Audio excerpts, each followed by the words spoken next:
управляващата партия Фидес в раздаването на държавни лицензи за продажба на тютюневи изделия.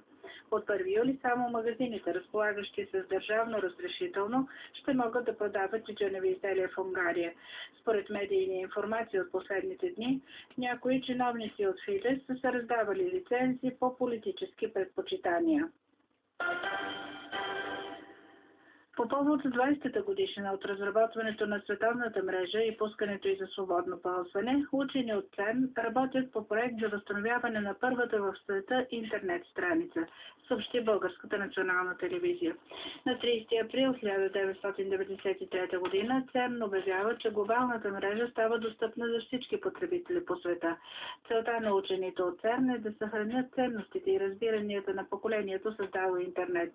Свободен достъп за всички до нечуван до тогава обем информация са основните идеали, водили компютърните специалисти преди 20 години. Възстановяването на първата уеб страница ще позволи на бъдещите поколения да проумеят и оценят как интернет е променил съвременното общество, смятат учените от ЦЕРН. Това беше емисията новини в 23 часа.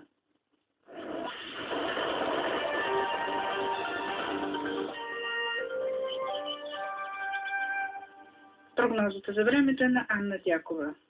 И днес максималните температури бяха високи, между 27 и 32 градуса. Най-топло беше в Русе, Монтана и Сандански 32 градуса, има и 22 рекорда. Утре няма да има съществена промяна на времето. Ще остане слънчево, след обяд в планинските райони с развитие на купата облачност, без валежи. Температурите ще са по-високи от обичайните, максималните между 26 и 31 градус, малко по-хладно по морското крайбрежие. В София максималната температура ще е около 29 градуса. Минималните температури сутринта ще бъдат между 10 и 15, София 12. Утре над планините ще е предимно слънчево, около и след обяд с развитие на купаста облачност, главно в масивите на Западна България. Вятър ще е слаб от север-североизток. Максимална температура на 1200 метра около 22 градуса, на 2000 метра около 14.